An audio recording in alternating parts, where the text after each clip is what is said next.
कौन करेगा?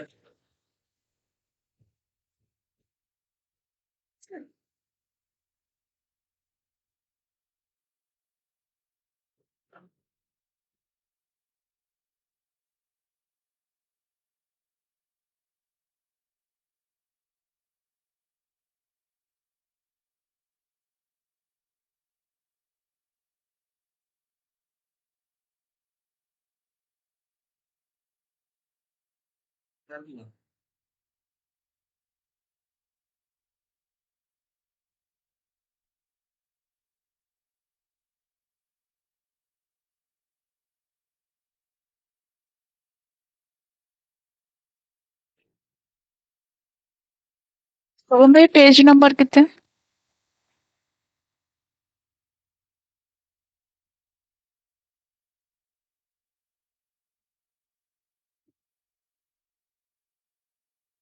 हाँ, 100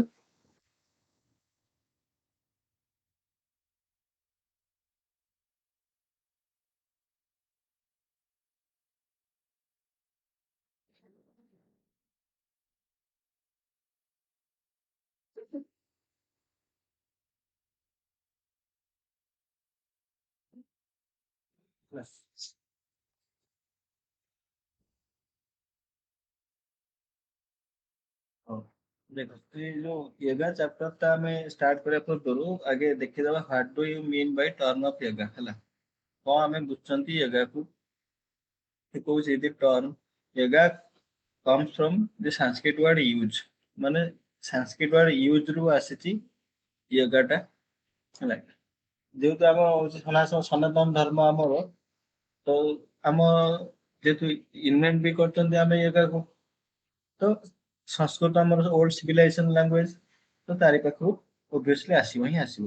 ଯୋଉ ଗୁଡାକ ଆଗରୁ ବି ତମକୁ କହିଥିଲା କଣ ଥରେ ଯେ ଯେତିକି ସବୁ ଆମର ୱାର୍ଡ ସବୁ ଆସେ ମ୍ୟାକ୍ସିମମ୍ ସବୁ ଓଲ୍ଡ ସିଭିଲାଇଜେସନ ଲାଙ୍ଗୁଏଜ ଯୋଉଟା ଥିବ, ଯେମିତି ଗ୍ରୀସ ହେଲା, ଲାଟିନ ହେଲା, ସାଂସ୍କ୍ରିଟ ହେଲା, ସବୁ ଓଲ୍ଡ ସିଭିଲାଇଜେସନ ଲାଙ୍ଗୁଏଜ। ଯେହେତୁ ୟୋଗା ଆସିବ ସ୍ପିରିଚୁଆଲ ଆସିବ, ତାମାନେ ଯାହା ବି ଆମ ସଂସ୍କୃତ ଠାରୁ ଆସିବ। ତ ୟୋଗା କମ୍ସ ଫ୍ରମ ୟୁଜ, ଏ ମନେ ରଖିଥାଏ ଏଇ ଜିନିଷଟା କୋଉଠୁ ଆସେ ନା use, which means the unite or join or union. Yeah.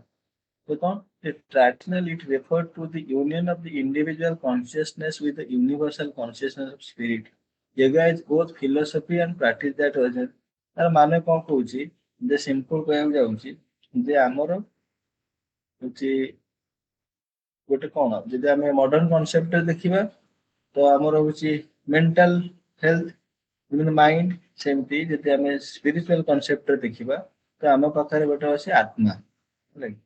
ଯୋଉଟାକୁ ସମସ୍ତେ ଜାଣିଛନ୍ତି ଯେ ଆମ ଭିତରେ ଗୋଟେ ଆତ୍ମା ଅଛି। ସେ ଆତ୍ମାକୁ ପରମାତ୍ମାଙ୍କ ସହିତ, ଯୋଉଟା ସୁପିରିୟର ଗଡ କିମ୍ବା ଡିଭାଇନ ପାୱାର କୁହ, ତାଙ୍କ ସହିତ କନେକ୍ଟ କରିବାର ୱେଟା ହଉଛି କଣ? ୟୋଗା। ମାନେ ଗୋଟେ path, yoga is a path to connect our soul to divine, ମାନେ ଆମ ଆତ୍ମାକୁ ପରମାତ୍ମାଙ୍କ ସହିତ କନେକ୍ଟ କରିବାର ପାଥ ହଉଛି ୟୋଗା। ଯଦି ଆମେ ସିମ୍ପଲ ମିନିଂ ଯିବା, ତାପରେ yoga comes from Sanskrit word ଯୋଉଟା କି ୟୁଜ, ଆଉ ଯାହାର ମାନେ ହେଲା ୟୁନାଇଟ ବା ଜଏନ୍ ହେଲା। ଏଇଠି yoga various physical, mental, spiritual discipline which is the most commonly recognized by hatha yoga। ମାନେ ୟୋଗା କଣ, ବହୁତ ଟାଇପ ଅଫ ୟୋଗା ଅଛି। ସେ କହୁଛି ଯେମିତି various physical, mental, spiritual discipline ବହୁତ ଆମର ଜିନିଷ। ତା ସହିତ କଣ ରହୁଛି, ହୁଇଚ୍ ଇନଭଲ୍ଭ ଫିଜିକାଲ ପୋସ୍ଚର। ପୋସ୍ଚର କହିଲେ ଆମେ ଶାରୀରିକ ଗଠନ ଯୋଉଟା ହେଲା, ଆସନ, ଏଠି ବ୍ରିଦିଂ ଟେକ୍ନିକ ଯୋଉଟା ଆମେ ପ୍ରାଣାୟାମ କରୁଛନ୍ତି, ପ୍ରାଣାୟାମ କୋଉଟା ବ୍ରିଦିଂ ଟେକ୍ନିକ ରେ କରାହଉଛି। ଆଣ୍ଡ ମେଡିଟେସନ କାହିଁକି କରୁଛନ୍ତି? ଡିଭାଇନ ପାୱାର ଖୋଜିବା ପାଇଁ, ସ୍ପିରିଚୁଆଲ ମାଇଣ୍ଡ ସେଟ ପାଇଁ। However, there are many other paths of yoga, including yoga aim to promote yoga कौन करे हमको modern concept रे physical health, mental clarity, physical health को हमरो growth करिवो, mentally clarity रखिवो, ता सहित emotional well-being हबो, spiritual growth हबो by balancing this element of life। एट देखो हम बुक चाकू देखो एठी नेक्स्ट पेज बाहर करो गोटे, देखो एठी अछि टाइप्स ऑफ योगा अछि, लाइक देखिलो टाइप्स ऑफ योगा अछि। ये देखो कर्म योगा लिखा है, जनन योगा लिखा है, हाथ योगा, राज योगा, मंत्र योगा, लय योगा, भक्ति योगा। बहुत टाइप ऑफ योगा को आप डिस्क्राइब करते हैं। बट जब आम योगा को सिंपल टर्म में बुझा तो किछटा स्पेसिफिक आसन रोचे, सिटिंग आसन रोचे, स्टैंडिंग आसन रोचे, जहाँद्वारा कि आम कौन कर ना आम पोस्चर को करेक्ट कर आम फिजिकाली डेभलपमेंट बा ग्रोथ हो पारुछु। ता सहित किछिटा सिटिंग पोस्चर अछि जोटा को बसिक आम लॉन्ग टाइम पे किछि काम करि प जेमने पद्मासन हला, ये सुखासन हला, ये सब आसन द्वारा कौन योगी मुनि ऋषि माने कौन करନ୍ତି मेडिटेशन करନ୍ତି। आ कौन रहला तापरे मंत्र योगा रहला, ध्यान जो मेडिटेशन ପାଇଁ କିଛି पोस्चर दरकार। आ मेंटल स्टेबिलिटी ପାଇଁ ଆମେ କଣ କରୁଛନ୍ତି ନା मंत्र योगा बा लय योगा बा भक्ति योगा एमती କରୁଛନ୍ତି मेडिटेशन ପାଇଁ। ଆଉ କିଛି କଣ ହଉଛି ନା योगा କିଛିଟା इंटरनली हमर जो ऑर्गन ଅଛି ତାକୁ क्लीनिंग କରୁଛି, ହେଲା କି जोटा कि ଆମେ କହୁଛନ୍ତି प्राणायाम। प्राणायाम द्वारा हमर बहुत सारा जिनिस अछि, नेति अछि, धोती अछि, मौली अछि, ए सब द्वारा ଆମେ କଣ କରୁଛନ୍ତି ना बहुत सारा हमर बॉडी रो ଜିନିଷ ସବୁ କ୍ଲିନ୍ ହଉଛି ଯୋଉ ମୁଁ ଦେଖଉଛି।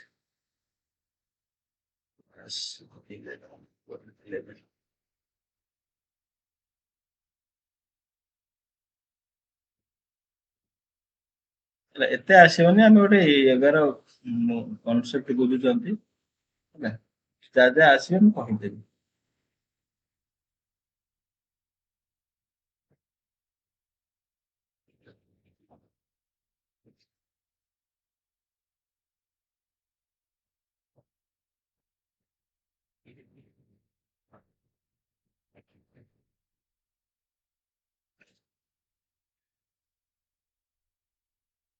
ଯଦି କିଛି ନ ବୁଝିବ ଯେ ମତେ ସେ ପଚାରେ।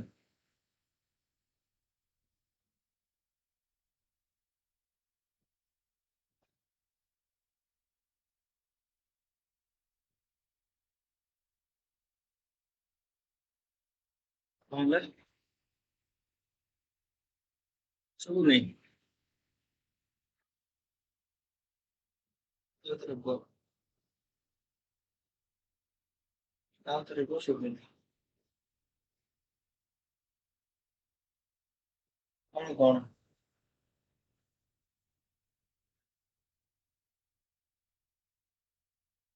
ବହିରେ ଦେଇଛି। ସେ ବହିରେ ଦେଇଛନ୍ତି ଭେରିଏସ୍ ବହୁତ ସାରା ଜାଗାରେ ଅଲଗା ଅଲଗା ଜିନିଷ ଦେବ। ଏଇଠି ଦେଖ ଏଟା ଦେଖା ହଉଛି ନାଇଁ ତମକୁ? देखो ये सब यज्ञ क्रियाज अच्छी सत्कर्म मीनिंग प्रोसीजर प्रिकॉशन ये देखो कपाल भाती अच्छी देखा नहीं? कपाल भाती अच्छी, त्रातक अच्छी, नेति, धोती, नौली, बस्ती, ये सब कौन इंटरनल क्लियर हो। ये देखो हम कपाल भाती करूछंती हम लंग्स ପାଇଁ ହେଲା।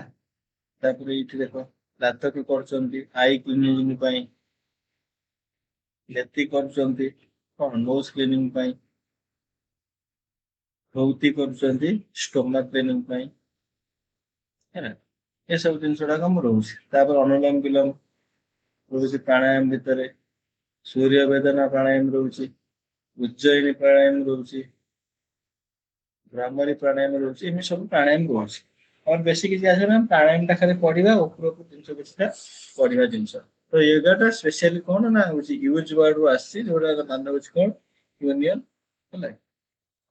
एट देखो एम्स ऑफ योगा कौन एट देश देखो there are 8 stages of yoga secure purity body mind and soul. केतटा स्टेजेस रोची योगा रो 8टा हैला। एटा आसला पाठ तमरो केतटा स्टेज रोची ना 8टा। देखो ये लिखा है there are 8 stages of yoga to secure purity of body mind and soul. कौन कौन सेगुड़ा को ना यम नियम आसन प्राणायाम प्रत्याहार धारण ध्यान समाधि है 1 2 3 4 5 6 8 कर लिखी दिया आगे। फास्ट लिखो यम, तापर सेकंड नियम, तापर आसन, तापर प्राणायाम, तापर प्रत्याहार, तापर धारण, तापर ध्यान, तापर समाधि, सब लास्ट स्टेज समाधि एटा घोषित दब टोटल। से पके पचार दब से 7 नंबर टा कौन अछि, ध्यान पर कौन आसे, धारणा केते नंबर रहि रहउछि हैला। बस लिख 1 2 3 4 5 6 8 कर लिख दियो।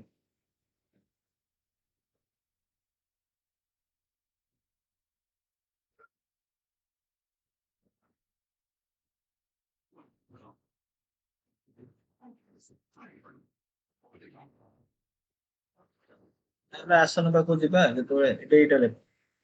ଆଉ ଗୋଟେ ଆସେ ଆମର କ୍ୱେଶ୍ଚେନ୍ ଯେ ହଉଛି ସୂର୍ଯ୍ୟ ନମସ୍କାର ହେଲା।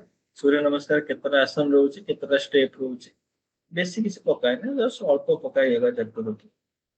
ଆମେ ପଢିଦବା ଭଲସେ ପଢିଦବା ଟିକେ କରିଦବା ଯାହା କ୍ୱେଶ୍ଚନ୍ ଆସେ କଭର ହେଇଯିବ ଟିକେ। ଅଧିକ କରି କରିଦବା ଟିକେ।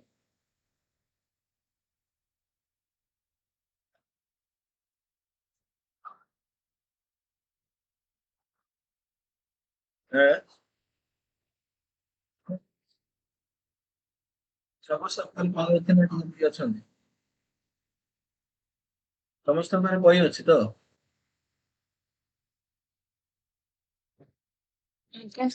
ହୁଁ। ଦେଖ ଏଇଟା 1 ନମ୍ବର ପଏଣ୍ଟ ଅଛି ୟମ, ସେକେଣ୍ଡ ନମ୍ବର ହଉଛି ନିୟମ। ଲେଖି ସାରିଲୁଣି, ଲେଖି ସାରିଲ କହିବ ପଢେଇବା ନେକ୍ସଟ।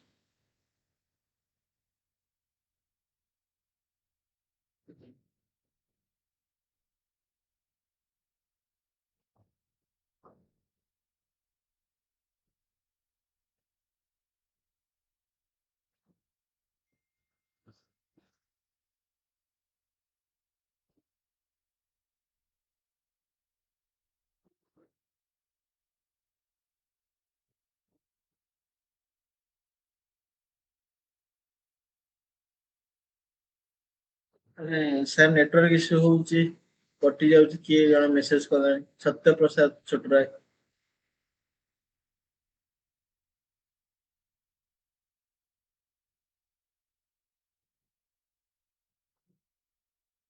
ଓ ଆକ୍ସେସ ଦିଅ।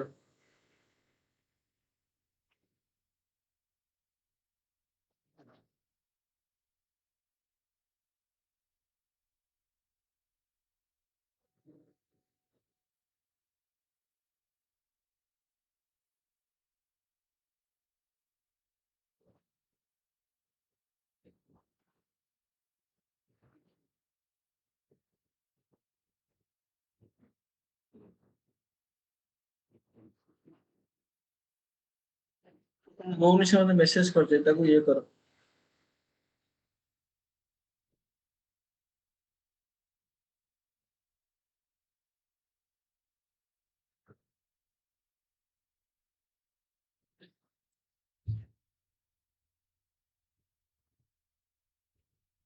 ଶୁଣିଲା ନା?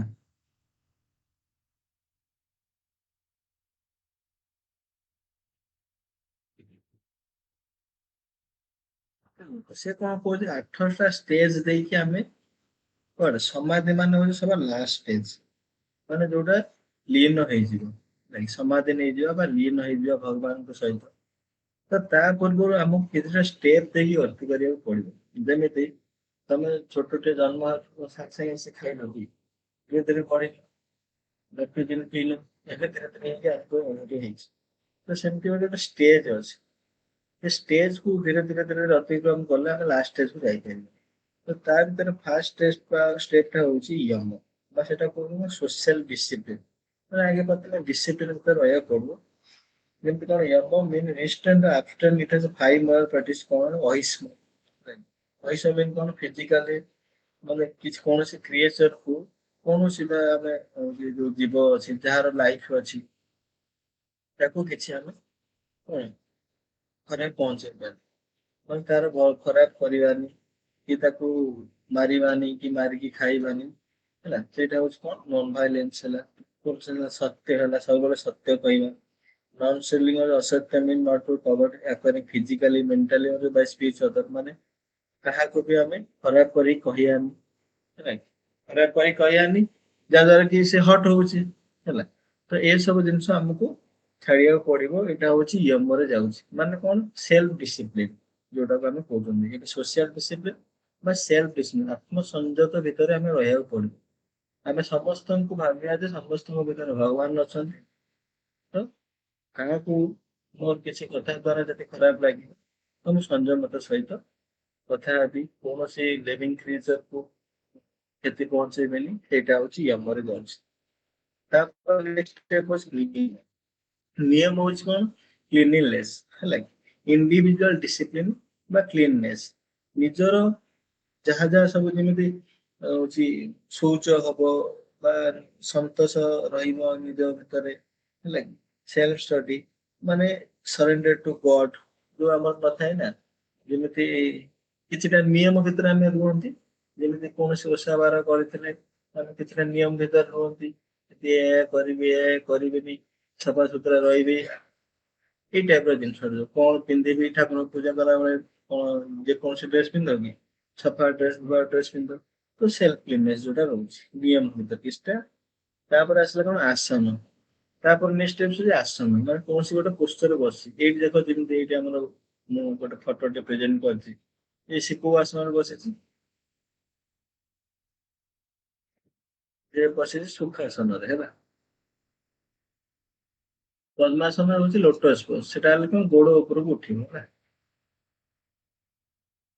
ଆସନ ଆସନ କଣ ସାର୍ କାରଣ କିଛିଟା ସ୍ପେସିଆଲ ପୋଷ୍ଟର ବଡିରେ ରହୁଛି ଯାହା ଦ୍ୱାରା କି ଆମେ ଲଙ୍ଗ ଟାଇମ ପାଇଁ କିଛି କାମ କରିବା ଏଇ ଆସନରେ ଯଦି ଆମେ ବଡି ବେଣ୍ଡ କରିଦବା ତ ବେଶୀ ସମୟ ବସିପାରିବା ଆମକୁ ଡିଷ୍ଟର୍ବ ହବ ତ ଆମେ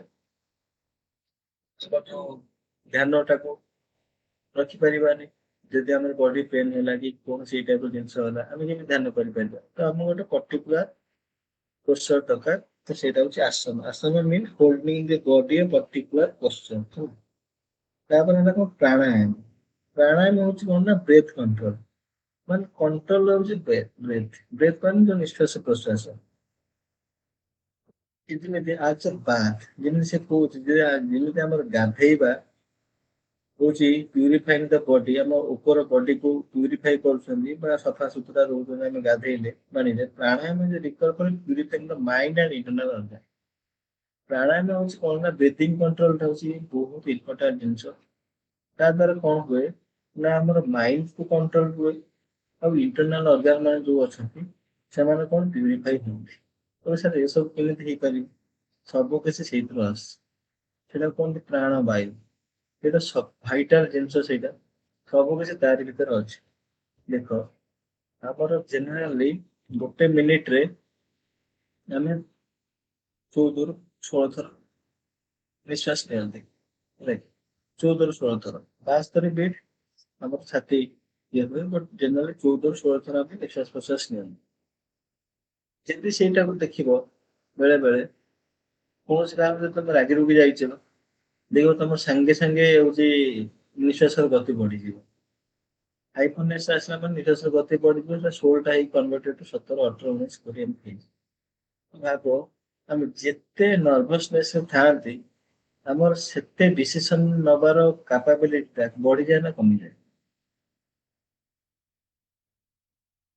କମିଯାଏ ତ ଯେତେ ଆମେ ଶାନ୍ତ ରହିବା ସକାଳୁ ଉଠିବ ନିଶ୍ୱାସ ବହୁତ କମ ଥାଏ ଧୀରେ ଧୀରେ ଚାଲୁଥାଏ ବଡି ମନ ସବୁ କିଛି ଶାନ୍ତ ଥିବ ସେମ ଜିନିଷ ଏଇଟା ସାଇଣ୍ଟିଫିକ ତଥ୍ୟ କଥା କହୁଛି ଗୋଟିଏ ଦୁଇଟା ନିଶ୍ୱାସ ଯଦି ଆମେ କଣ୍ଟ୍ରୋଲ କରିଦେଲେ ଆମକୁ ବହୁତ ସାରା ଜିନିଷ ଆମେ ଆନାଲାଇଜ କରିପାରିବା ଥିଙ୍କିଙ୍ଗ କରିପାରିବା ବହୁତ ପ୍ରକାର ଜିନିଷ ଆମର କହିବା କଣ ଆକ୍ଟିଭ ଯେମିତି କୁହନ୍ତି ନା ବ୍ରେନ ଟା ଆକ୍ଟିଭ ହେଇଯିବ ସେମିତି ଯଦି ଆମେ ପ୍ରାଣାୟାମ ଦ୍ଵାରା କଣ କରୁ ଆମେ ଆକ୍ଟିଭ କରନ୍ତି ମାନେ ପୁରା ସନ୍ତୁଳନ ହେଲା କିଛି ବି ସିଚୁଏସନ ଆସୁ ତାକୁ ୱେଲଲି ହ୍ୟାଣ୍ଡେଲ କରିପାରିବାର କ୍ଷମତା ଆମ ପାଖରେ ଆସିଯିବ ନିଜେ ଭାବୁନା ଯେତେବେଳେ କୌଣସି କାରଣରୁ ଯଦି ଡିଷ୍ଟର୍ବାନ୍ସ ହେଇଥାଇପାରେ ତମେ କିଛି ସମୟ ବସିଗଲା ପରେ ତ ସେ ସଲ୍ୟୁସନ ଟା ପାଇଯାଉ ନା ସେଇ ସାଙ୍ଗେ ସାଙ୍ଗେ ଯେତେବେଳେ କଥାବାର୍ତ୍ତା କରୁ ତା ଗୋଟେ ସଲ୍ୟୁସନ ମିଳେନି ଜଣେ ଜାତି ହଉଥିବ କି ତାକୁ ତମେ କହୁଥିବ ସେ ତମକୁ କହୁଥିବ କିନ୍ତୁ କିଛି ସମୟ ଗୋଟେ ଶାନ୍ତି ଜାଗାରେ ବସିଲେ ମନ ଯେତେବେଳେ ଶାନ୍ତ ଥିବ ବହୁତ ସାରା ଜିନିଷ ତମ ମନ ଭିତରକୁ ଆସେ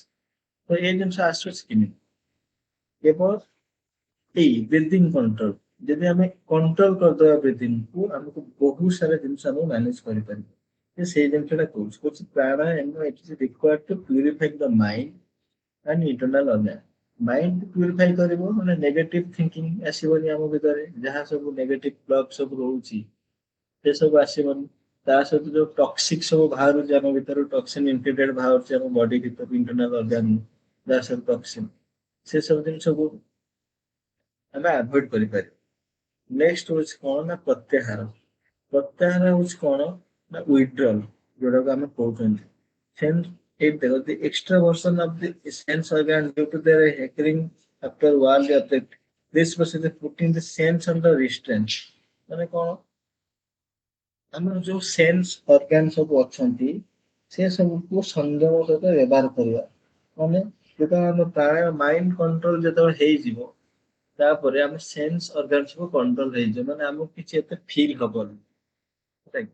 ବହୁତ ସାରା ଜିନିଷ ତମ ମନ ଭିତରେ ବହୁତ ସାରା ଚାଲିଥିବ ଏପଟ ସେ ଦେଖିଛ ତମେ ଶୋଇଲା ବେଳେ କିମ୍ବା ବସିଲା ବେଳେ ବହୁତ ସାରା କଥା ଭାବ ଦିନ ସ୍ୱପ୍ନ ଦେବ ରାତି ସ୍ୱପ୍ନ ଦେଖ ତ ସେଟା କଣ୍ଟ୍ରୋଲ ରହିବ ସେଟା ହଉଛି ପ୍ରତ୍ୟାହାର ନେକ୍ସଟ ହଉଛି ଧାରଣା ଧାରଣା ହଉଛି କନସେନ୍ଟ୍ରେସନ କନସେନ୍ଟ୍ରେସନ ଆଉ ଧ୍ୟାନ ମେଡିଟେସନ ଧାରଣାର ନେକ୍ସଟ ଷ୍ଟେପଟା ହଉଛି କଣ ଧ୍ୟାନ ମାନେ କଣ ଧାରଣା ହଉଛି it means focusing the pure mind one personality ଧାରଣା help the mind to concentrate on a particular object ମାନେ ଗୋଟେ ଅବଜେକ୍ଟ ରେ ଆମେ ପର୍ଟିକୁଲାର ଯଦି ଫୋକସ କରିପାରୁଛନ୍ତି ସେଇଟାକୁ ଆମେ କହୁଛନ୍ତି କଣ ଧ୍ୟାନ କନସେନ୍ଟ୍ରେସନ ଧାରଣା ଧ୍ୟାନ କଣ ଧ୍ୟାନ ହଉଛି ମେଡିଟେସନ ମେଡିଟେସନ କଣ ମାନେ ସଷ୍ଟେନ ମାନେ କଣ ନେକ୍ସଟ ଲେବୁଲ ଧ୍ୟାନ ଧାରଣାର ନେକ୍ସଟ ଲେବୁଲଟା ହଉଛି ଧ୍ୟାନ ମାନେ ଲୀନ ହେଇଛି ଲୀନ ନୁହେଁ ଲୀନଟା ହଉଛି ସମାଧି ମାନେ ଗୋଟେ ଜାଗା ତମେ ଫୋକସ କରୁଛ ମାନେ ତାକୁ ଆଉ ସେଇ ଜାଗାରୁ ହଟେଇବନି ଜିନିଷଟା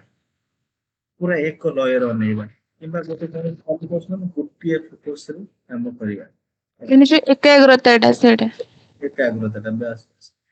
କିନ୍ତୁ ଏକାଗ୍ରତା ପୂର୍ବରୁ ଯୋଉ ଷ୍ଟେଜ ଗୁଡାକ ଆସେ ସେଇଟା ହଉଛି ଧାରଣା ମାନେ ଏକା ମାନେ ସାଙ୍ଗେ ସାଙ୍ଗେ ତ ଗୋଟେ ଫ୍ଲୋ ହେଇଯିବନି ସାଙ୍ଗେ ସାଙ୍ଗେ ତମେ ଧ୍ୟାନ ଷ୍ଟେଜକୁ ଯାଇପାରିବ ନା ଗୋଟେ ଗୋଟେ ଧୀରେ ଧୀରେ ଷ୍ଟେପ ଦ୍ଵାରା ଗତି କରିବା ଆମକୁ ଦେଖିବ ଧ୍ୟାନ ହେବା ପାଇଁ ଆମେ ସେମ ଜିନିଷଟାକୁ ଫୋକସ କରିବା ଦରକାର ଯେତେବେଳେ ସେମ ଜିନିଷ ଫୋକସ ଲଙ୍ଗ ଟାଇମ ପାଇଁ ହେଇଗଲେ ସେଟା କନଭର୍ଟେଡ ଟୁ ଧ୍ୟାନ ହେଲା ଧ୍ୟାନ ପରେ କଣ ଆସିବ ନା ସମାଧି ସମାଧି ହଉଛି କଣ ନା ଲୀନ ହେଇଯିବ ସେ ଜିନିଷ ଉପରେ ଯୋଉଟା କି ସୁପ୍ରିମ ହାପିନେସ ଲାଗିବ ଏଇଟା କେମିତି ହେଇପାରିବ ନା ଏଇଟା ସମାଧି କହିଲେ କଣ କହିଲ ସମାଧି କି ପୁରା କମ୍ପ୍ଲିଟ କଣ୍ଟ୍ରୋଲ ଅବସ୍ଥା ଆସିଯିବ ଆମର ଯୋଉଟା କି ଆମ ଭିତରେ ଆସିବନି କେବେ ତମେ ଯେତେ ଚାହିଁଲେ ବି ଆସିବନି ସେ ବହୁତ ସେ ବହୁତ ୟୋଗୀ ଋଷି ମୁନି ଏସବୁଙ୍କର ଆସେ ବହୁତ ରେୟାର ବହୁତ ରେୟାର ମାନେ ସମାଧି ଷ୍ଟେଟ ହଉଛି ମାନେ ସମସ୍ତେ ଦେଖ ଯେତେବେଳେ ତମେ ଏଇ ଯୋଉ ୟୋଗାଟା ହଉଛି ସିମ୍ପଲ ଯଦି ଆମେ କଣ କହୁ ଯଦି ଆମେ ମଡର୍ଣ କନସେପ୍ଟରେ ଆମେ ୟୋଗାଟାକୁ କହିବା ଏଇଟା ଆମେ ବୁଝୁଛୁ କେମିତି ପୁରା ମଡର୍ଣ କନସେପ୍ଟରେ ୟୋଗାଟାକୁ କହିବା ୟୋଗା ହଉଛି କଣ ନା ସେଲ୍ଫ ଇମ୍ପ୍ରୁଭମେଣ୍ଟ ମାନେ ସେଲ୍ଫ ଇମ୍ପ୍ରୁଭମେଣ୍ଟ ସେଲ୍ଫ ଆଉ ଇମ୍ପ୍ରୁଭମେଣ୍ଟ ସେଲ୍ଫ ମାନେ ହଉଛି ନିଜକୁ ଇମ୍ପ୍ରୁଭମେଣ୍ଟ ହଉଛି ମାନେ ଇମ୍ପ୍ରୁଭ କରିବା ନିଜକୁ ଇମ୍ପ୍ରୁଭ କରିବା ତ ଇମ୍ପ୍ରୁଭମେଣ୍ଟକୁ ଯଦି ଆମେ ଦେଖିବା ତ ଇମ୍ପ୍ରୁଭମେଣ୍ଟ ହଉଛି ଲିମିଟଲେସ୍ ତାର କିଛି ଲିମିଟ ନାହିଁ ଯଦି ଭାବନା ତମେ ଆଜି ଦୁଇ ଦିନ ଚାରି ଗୋଟେ ଛୋଟ ଛୋଟ ପାଠ ପଢିଥିବ ଦୁଇ ଦିନ ଚାରି ସେଇଟା ବୁଝିପାରିନଥିବ ଚାରି ଦିନ ପରେ ସେ ଦୁଇ କ ପଣିଖା ଶିଖିଯିବ ତ ଇମ୍ପ୍ରୁଭମେଣ୍ଟର କିଛି ଲିମିଟ ନାହିଁ ଆମେ ଏଇଟା କଣ୍ଟିନ୍ୟୁଅସ ପ୍ରୋସେସ ମଲା ପର୍ଯ୍ୟନ୍ତ ଇମ୍ପ୍ରୁଭମେଣ୍ଟ ହେଇ ଚାଲିଥିବ କିଛି ସେମିତି ନାହିଁ ତ ସିମ୍ପଲ କହିଲେ ୟୋଗା ହଉଛି କଣ ନା ସେଲ୍ଫ ଇମ୍ପ୍ରୁଭମେଣ୍ଟ କିନ୍ତୁ ସେ ଇମ୍ପ୍ରୁଭମେଣ୍ଟକୁ ଭିତରେ ବହୁତ ସାରା ଆମର ସିଚୁଏସନ ଆସିବ ଯୋଉଟାକୁ ଆମେ ଡିଷ୍ଟ୍ରାକ୍ସନ କହୁଛନ୍ତି ଡିଷ୍ଟ୍ରାକ୍ସନ ହବ ଫ୍ୟାମିଲି ପ୍ରୋବ୍ଲେମ ରହିବ ତା ସହିତ ସୋସିଆଲ ଲାଇଫରେ ପ୍ରୋବ୍ଲେମ ରହିବ ଏମିତି ବହୁତ ସାରା ପ୍ରୋବ୍ଲେମ ଆସିବ ଯୋଉଟାକୁ ଡିଷ୍ଟ୍ରାକ୍ସନକୁ ଭାଙ୍ଗି ମାନେ ହଉଛି ଆମର ଯୋଉ କନସେନଟ୍ରେସନ ବା ସେଇ ଜିନିଷଟାକୁ ଭାଙ୍ଗି ସେଥିପାଇଁ କଣ କରନ୍ତି ନା ଯୋଉ ୟୋଗୀ ମୁନି ଋଷି ଗଣ ସବୁ ଅଛନ୍ତି ସେମାନେ ଏମିତି ଜାଗା ବାଛନ୍ତି ଦେଖିବ ସେମାନେ ଯାଇକି ହିମାଳୟରେ ଥିବେ ନହେଲେ କୋଉ ଗୁମ୍ଫାରେ ଥିବେ ମାନେ ଏଇ ଯୋଉ ସଂସାରର ଯୋଉ ଜିନିଷ ଗୁଡାକ ଅଛି ତାଙ୍କୁ ଆଭଏଡ କରିକି ସେ ଏମିତି ଜାଗାକୁ ପଳେଇବେ ଯୋଉଠି ଆଉ କିଛି ବାଟ ନଥିବ ଇମ୍ପ୍ରୁଭମେଣ୍ଟ ହବା ପାଇଁ ମାନେ କଣ ଦେଖ ଧର ଆମେ ଏଇଠି ଅଛି ନା ଆମ ପାଖରେ ଆମେ ଏଇଠି ବସିଲେ ଏଟା ନହେଲେ ସେଟା କରିଦବା ଧର ମୋବାଇଲ ଚାଲିଲେ ଲାପଟପ ୟୁଜ କରିଦବା ଆମ ପାଖରେ ଅପସନ ଅଛି କିନ୍ତୁ ଯେତେବେଳେ ଗୋଟେ ଜାଗାକୁ ପଳେଇବା ଯୋଉଠି ଅପସନ ହିଁ ନଥିବ ସେଠି କଣ ହବ ନା ସେଠି ଆସିବ ପରଫେକ୍ସନ ମାନେ ଯେତେବେଳେ ତମ ପାଖରେ କିଛି ଅପସନ ହିଁ ନାହିଁ ସେଠି ତମେ ପରଫେକ୍ସନ କୁ କନଭର୍ଟ କରାହବ ଦେଖ କାହିଁକି କେମିତି ଦେଖ ତମ ପାଖରେ 10ଟା ପେପର ଅଛି 10ଟା ପେପର ସିଟ୍ ଅଛି ତମେ ତାକୁ ଡ୍ରଇଂ କରୁଛ ତମେ କଣ କାଜୁଆଲି ଡ୍ର କରିବ ଗୋଟେ ଚିତ୍ର ଆଙ୍କୁଛ କାଜୁଆଲି କରିବ ଅଛି ତ ସିଟ୍ ଆଉ ଏ ଗୋଟେ ଖରାପ ହେଲେ ଆଉ ଗୋଟେ କରିଦେବି ଯଦି ଗୋଟିଏ ହିଁ ପେପର ଅଛି କଲର ଅଳ୍ପ ଅଛି ତମେ ସେଠି କଣ କରିବ ପରଫେକ୍ସନ କାରଣ ସେଟା ଯଦି ଖରାପ ହେଲା ମୁଁ ଆଉ କରିପାରିବି ମାନେ 10ଟା ସିଟ୍ ଥିଲେ ତମେ ଇମ୍ପ୍ରୁଭମେଣ୍ଟ କରୁଥିଲ ଆଠୁ ଭଲ ହବ ଏଟା ଭଲ ହେଲାନି ସିଟ୍ ଦେବ ଯାହାହେଲେ ଚଳିବ ଯେତେବେଳେ କିଛି ସିଚୁଏସନ ଏମିତି ସିଚୁଏସନ ପଳେଇ ଆସିବ ଯେ ଗୋଟିଏ ହିଁ ପେପର ଅଛି ସେ ଜାଗାରେ କଣ ଆସିବ ପରଫେକ୍ସନ ତ ପରଫେକ୍ସନ ମାନେ ହଉଛି କଣ ନା ତାକୁ ସମାଧି ଷ୍ଟେଜ କୁ ଆମେ ବହୁତ ସ୍ପିଡ ରେ ଗତି କରିବା ମେସେଜ କରୁଛି ଆରେ ସାର୍ ମୋର ଜଏନ ହଉନି କିଏ ଇଏ ପ୍ରୀତି ଆରେ ତାର ଜଏନ ହଉନି କଣ ଅସୁବିଧା ହଉଛି କି ଆରେ ଶୁଭମ କଣ ଅସୁବିଧା ହଉଛି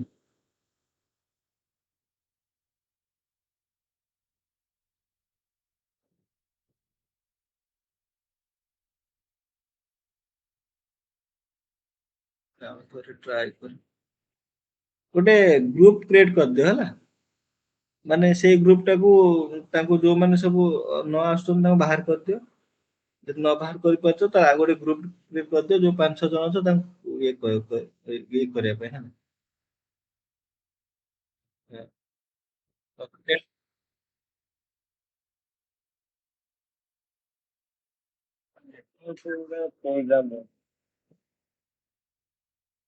ବୁଝିହେଲା ମାନେ କଣ ବୁଝିହେଲା ଏବେ ସେମାନେ କଣ ସବୁ ଯାଆନ୍ତି ହିମାଳୟକୁ ପଳେଇବେ ସେଠି 40 degree -40 degree 30 degree Celsius temperature ଥିବ ଗୁମ୍ଫା ଭିତରେ କିଛି ନଥିବ ଖାଦ୍ୟ ନଥିବ ଇଏ ନଥିବ ସିଏ ନଥିବ ମାନେ ସେଠି ଇମ୍ପ୍ରୁଭମେଣ୍ଟର ଚାନ୍ସ ହିଁ ନଥିବ ତ ସେଇଠି କଣ କରିବ ନା ପରଫେକ୍ସନ ଆସିବ ସେମାନେ ପୁରା କଣ୍ଟିନ୍ୟୁଅସଲି ଧ୍ୟାନ କରିବେ ଆଉ ତମେ କହିବ ଯେ ତାଙ୍କ ଭିତରେ ଏତେ ଏନର୍ଜି କ୍ରିଏଟ ହୁଏ ଯେ ସେ ସେଇଥିରେ ବହୁତ ଦିନ ପର୍ଯ୍ୟନ୍ତ ରହିପାରନ୍ତି ମାନେ ସେଟା ଡିଫରେଣ୍ଟ ଜିନିଷ ଗୁଡାକ ହେଲା ମୁଁ କହିଲେ ବି ତମେ ହଉଛି ତମକୁ ଲାଗିବ ଏସବୁ ମିଛ ଯାହା ବି ଟିକେ ଲାଗିବ ଏ ସବୁ ଜିନିଷ ସେମାନେ ସବୁ ଅଲରେଡି ଅଛନ୍ତି ନା ତମେ ବହୁତ ସାରା ଟିଭି ଇଣ୍ଟରଭ୍ୟୁ ଶୁଣ ୟୁଟ୍ୟୁବ ଦେଖ ସେମାନେ ସବୁ କଥା ହଉଥିବେ ସେମାନେ ଗୋଟେ ଗୋଟେ ଅଛନ୍ତି ସେମାନେ ଦେଖା କରିକି ଆସିଥିବେ ସେମାନେ ପସନ୍ଦ କରନ୍ତି ଜେନେରାଲ ସେମାନେ ପସନ୍ଦ କରନ୍ତିନି କେହି ଗୋଟେ ଆସନ୍ତୁ ବୋଲି ଲୋକ ବଟ ଇଣ୍ଟରଭ୍ୟୁ ଶୁଣିବ ସେମାନେ ଅଛନ୍ତି ମାନେ ଆମେ ଯୋଉ ଜିନିଷ ଜାଣିନାହାନ୍ତି ତା ବାହାରେ ସେମାନେ ବହୁତ ଲୋକ ଅଛନ୍ତି ତ ସମାଧି ଦେହ ହଉଛି କଣ କହିଲା କଣ କହିଲା ବାସ୍ ବାସ୍ କୁମ୍ଭ ମାନେ ହଁ ହଁ ବାସ୍ କୁମ୍ଭ ବହୁତ ବାସ୍ ସେମାନେ ଦେଖିଛ ନା କେମିତି କୋଉ ରେଟ ରେ ସେମାନେ କରିବେ ଗୋଟେ ଲୋକ ଅଛନ୍ତି ଯେ ଧ୍ୟାନ କରିଥିବେ ଯେ ହାତଟାକୁ ସିଧା କରି ରଖିଥିବେ ଯେ ରଖିଥିବେ ହାତ ବାଙ୍କୁ ନଥିବ ପୁରା ସିଧା ହେଇକି ଥିବ ପ୍ରତିଜ୍ଞା କରିଥିବେ ଏତେ ଋଣ ହେଇଯାଇଥିବେ ଗୋଟେ ଗୋଡରେ ଛିଡା ହେଇଥିବେ ମୁଁ ତ ଦେଖିଥିଲି ଗୋଟେ ଲୋକରେ ହାତ ଯେ ସିଧା କରିକି ରଖିଛି ମାନେ ସେ କେତେ 10 ବର୍ଷ କଣ ହାତଟା ସିଧା କରି ରଖିଛି ସେମିତି ସେ ହାତ ଆଉ ବାଙ୍କୁନି ପୁରା ସେମିତି ସିଧା ହେଇକି ଅଛି ମାନେ ଏତେ ଜିନିଷ ମାନେ କଣ କି ଆମ ଯଦି ଆମେ ଗୋଟେ ଚିନ୍ତା କରିବା କଣ ଅଛି ବର୍ତ୍ତମାନ ଆମେ ଗୋଟେ ଜିନିଷକୁ ଚାହୁଁଛନ୍ତି କି ଆମର ଇଚ୍ଛା ଅଛି ସେ ଜିନିଷ ପାଇଗଲା ପରେ ପୁଣି ଆଉ ଗୋଟେ ଜାଗାକୁ ଇଚ୍ଛା ପଳଉଛି ଯେତେବେଳେ ସବୁ ଜିନିଷ ପାଇଯିବ କିଛି ନଥିବ ତ ଦେଖିବ ଆମର ସବୁ ହଉଛି ଯୋଉମାନେ ମାକ୍ସିମମ୍ ଦେଖିବ ଟିକେ ଏଜ ମୋର ଦାନ 50 ଏଜ ଅଛନ୍ତି ସେ 50 ଏଜ ଲୋକଙ୍କର ଦେଖିବ ସେ ମାକ୍ସିମମ୍ ଥିବେ ସେମାନେ ସ୍ପିରିଚୁଆଲ ମାଇଣ୍ଡ ସେଟ ହେଇଥିବେ ଭଗବାନଙ୍କୁ ମାନୁଥିବେ କମ୍ପାରିଟିଭଲି ଆମ ମାନଙ୍କୁ ଛାଡି ଆମେ ମାନେ ଟିକେ ଅଛନ୍ତି ଯୋଉମାନେ ଟିକେ ଏପଟ ସେପଟ ହୁଅନ୍ତି ବଟ ଟିକେ ଏଜ ପଳେଇଲେ ସେମାନେ ସେଠିକି ଯାଆନ୍ତି କାହିଁକି କେଜାଣି ସେଇଟା କଣ କିଏ ତାଙ୍କୁ କୁହନ୍ତି ସେଇଟା ଅଟୋମେଟିକ ତ ସେମାନେ ଲାଇଫ ଟାକୁ ଜାଣିପାରନ୍ତି କିଛିଟା ସେନ୍ସ ମିଳେ ଯେ ହଁ ଶାନ୍ତି ହଉଛି ଜୀବନରେ ଏଇ ଜାଗାରେ ଅଛି ତାହେଲେ ଡିଫରେଣ୍ଟ ମ୍ୟାଟର ଆମେ ବୈଠକକୁ ଯିବା ସମାଧି ହଉଛି କଣ ଲାଷ୍ଟ ଷ୍ଟେଜ ଏଇଟା ହଉଛି ଆମ 8ଟା ଷ୍ଟେଜ ହଉଛି 8 ଷ୍ଟେଜ ମନେ ରଖ ଏବଂ ସିଷ୍ଟମେଟିକାଲି ଆରେଞ୍ଜ କରିକି ମନେ ରଖିବ ୟମ ନିୟମ ଆସନ ପ୍ରାଣାୟାମ ପ୍ରତ୍ୟାହାର ଧାରଣା ଧ୍ୟାନ ଆଉ ସମାଧି ହେଲା ଏତିକି ଆସିବ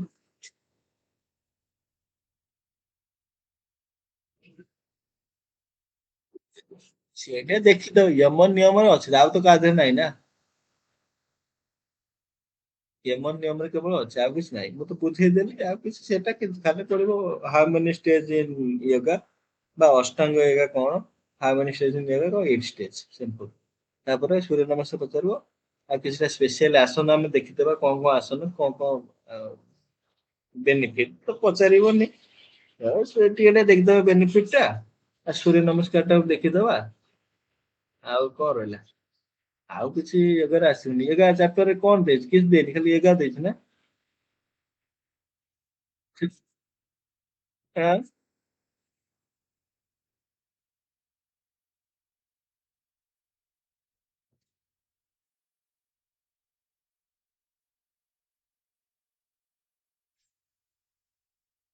ଶୁଭୁନି।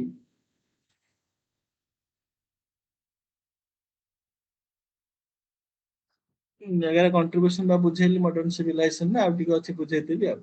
କହିଲି ନା କଣ ମଡର୍ନ ସିଭିଲାଇଜେସନ ସେଲ୍ଫ ଇମ୍ପ୍ରୁଭମେଣ୍ଟ ତା ଦେହରେ କେମିତି କଣ ସେଲ୍ଫ ଇମ୍ପ୍ରୁଭ ରହୁଛି ତାକୁ ବୁଝେଇଦେବି। ଦେଖ ଦଉଛି ରୁହ।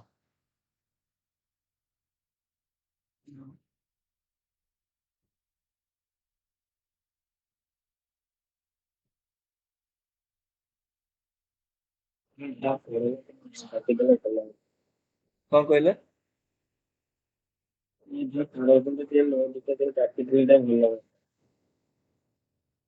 ଆଉ ଥରେ ଶୁଭୁନି ମତେ ଟିକେ।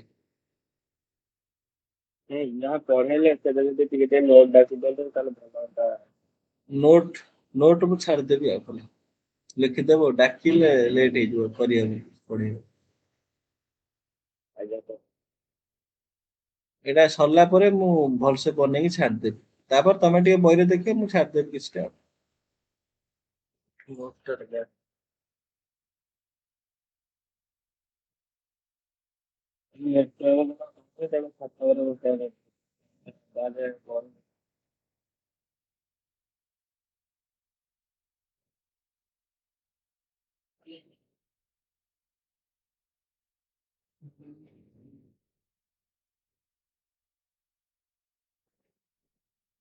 ଏଟା କାଇଁ ପାଉନି।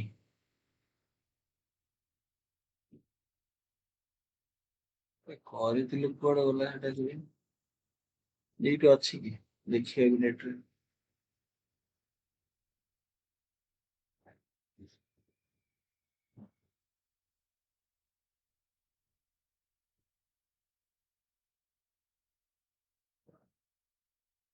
ହଁ ଅଛି ଏଇଠି ହେଲା।